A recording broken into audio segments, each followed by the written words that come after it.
কারণ আমরা ওই দাবিটা নিয়ে কিন্তু আমরা আজকে সরকারে বসেছি, এবং যখন যা দরকার সেখানে আপনারা দেখেছেন আগে যে ডিএর জন্য সকাল ঠিক 3টের সময় অফিস থেকে কামাই করে জিন্দাবাদ জিন্দাবাদ করতো, আর আমরা সেই জায়গায় এগুলো করারই প্রয়োজন বোধ করি না। আমার পূর্বসূরি 3% ডিএ দিয়েছিল, সেই জায়গায় 29 মাসে আমি 29% ডিএ আপনাদেরকে দিয়েছি উইদাউট এনি এই রাস্তার মধ্যে নেবে আন্দোলন করার পরিবর্তে এখন আমরা 32% দিয়ে দিচ্ছি। আগামী দিন আমরা চাইছি যে ডিফারেন্সটা যাতে আরও কম হয়, নিশ্চয়ই আমরা করবো সেটা। ডিফারেন্সটা যত কম করবো আমরাও স্বস্তি থাকবো, সেই চিন্তা ভাবনা আমাদের আছে। Institute of advance studies in education IASE, এটার একটা প্রাতিষ্ঠানিক এবং প্রশাসনিক ভবন আমরা সেখানে তার একটা তৈরি করার উদ্যোগ আমরা গ্রহণ করেছি। আমাদের ফাউন্ডেশন লিটারেসি অ্যান্ড নিউমেরিসি, অর্থাৎ প্রাথমিক সাক্ষরতা ও গাণিতিক যে দক্ষতা, সেই বিষয়ে আমরা অলরেডি বিদ্যালয় শিক্ষার ক্ষেত্রে জাতীয় শিক্ষানীতিকে সামনে রেখে সেটাও কিন্তু আমরা কাজ করছি। আমরা রাজ্যের 125টি বিদ্যালয়কে, আপনারা সবাই জানেন যে CBSEর এফিলিয়েটেড বিদ্যাজ্যোতি স্কুলে রূপান্তরিত করছি। এই নিয়ে বহু চর্চা, অনেক কথা হয়েছে, আমাদের শুনতে হয়েছে, ভালো, শুনলে আমরাও আর একটু বেশি সচেতন হই। এবং তাতে করে গত যে রেজাল্ট, এত ভালো রেজাল্ট হয়েছে যে, এবং সেই রেজাল্ট ভালো হওয়ার জন্য তার যে ইনফ্রাস্ট্রাকচার এবং তার যে গুণগত পরিবর্তন এবং টিচার রাখা, সেগুলো কিন্তু আমরা করেছি। বিদ্যাজ্যোতি স্কুলে প্রথম স্কুলেতে 10ম শ্রেণীর যারা পাশ করেছে বোর্ডের থেকে, এখানে 86% পেয়েছে, এবং 15টি যে বিদ্যালয় 100% পাশ করেছে। এখানে যারা 12th ক্লাসে ছিল বিদ্যাজ্যোতির, সেখানে 5টি বিদ্যালয়ে 100%।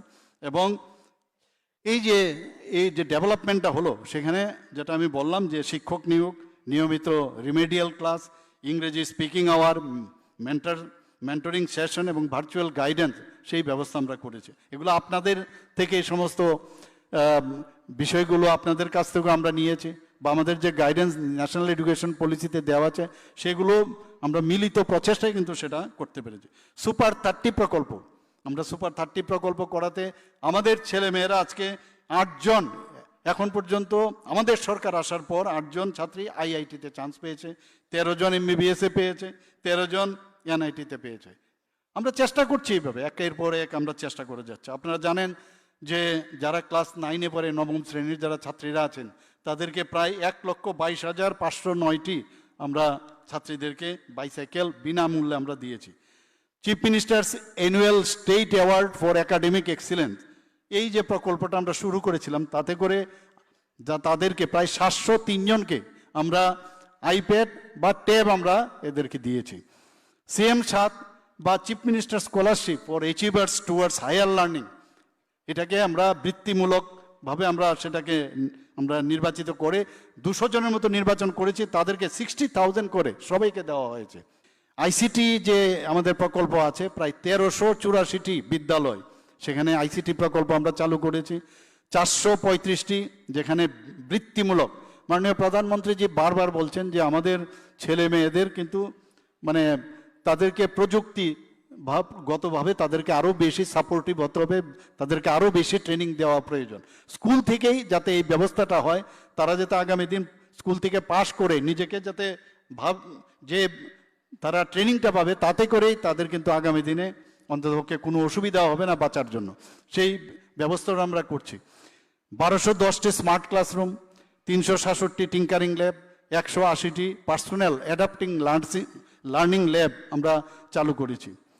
বন্দে ত্রিপুরা একটা চ্যানেল শিক্ষামূলক, সেটাও আপনারা সবাই জানেন, এবং 5টি PME বিদ্যা DTH চ্যানেল চালু করা হয়েছে। বিগত 5 বছরে এখন পর্যন্ত চাকরি নেই প্রায়ই বলেন, এখন পর্যন্ত প্রায় 19,800-র উপরে আমরা চাকরি এর মধ্যে দিয়েছি। এতে প্রায় 5 বছরে আমরা 5,215 জন শিক্ষক এবং 125 জন লাইব্রেরিয়ান আমরা নিয়োগ করেছি। T-SQUAF কিছুদিন আগে আপনারা দেখেছেন, আমাদের এখানে যারা অনেকে সম্মানিত অতিথি তখনও ছিলেন। T-SQUAF আমরা এখানে বিভিন্ন স্কুলের তাদের কোন জায়গায় তাদের সমস্যা আছে, তাদের সেখানে কিভাবে কারেকশন করা যায়, এই প্রকল্পও কিন্তু অলরেডি ত্রিপুরাতে আমরা শুরু হয়ে গেছে। এছাড়া গত জয়েন্ট রিক্রুটমেন্ট বোর্ডের মাধ্যমে 567 জন প্রার্থীকে LDC এডুকেশন ডিপার্টমেন্ট এবং মাল্টি টাস্কিং স্টাফ পদে নিয়োগ করা হয়েছে। ডাইন হার্নেসেও প্রচুর চাকরি আমরা দিয়েছি। এবং অনেক জায়গায় অ্যাসিস্ট্যান্ট হেডমাস্টারের থেকে পদোন্নতি পাচ্ছিল না। আপনারা জানেন এই বিষয়ে অনেক আমাদের অলরেডি সুপ্রিম কোর্ট থেকেও এখানে কেস চলছে, হাইকোর্ট থেকেও একটা ডিরেকশন এসছে। আমরা অ্যাডক পলিসিতে আমরা প্রমোশন দিয়েছি। এখন আমরা অন্যভাবে চিন্তা করছি প্রমোশনের বিষয়ে আমি 2-3 বার আমি বৈঠক করেছি, যারা আমাদের আইন বিশিষ্ট আইনজ্ঞরা আছেন তাদের সাথে আমি কথা বলেছি কিভাবে এর থেকে পাওয়া যায়। এর মধ্যে নিশ্চয়ই আপনারা কিছু একটা শুনবেন, আমি সেটাও আমরা করছি কিছুদিন পরে।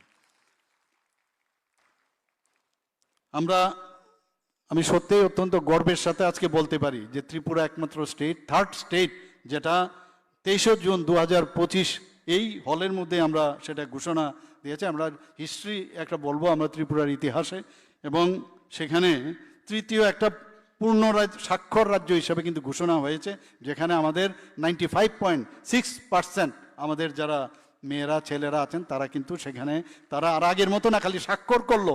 আমরা ভাবতাম যে খালি একটা স্বাক্ষর দিতে পারলেই বুঝি পূর্ণ রাজ্য স্বাক্ষর হিসাবে ডিক্লেয়ার করা যায়। ওদের অনেকগুলো ক্রাইটেরিয়া আছে।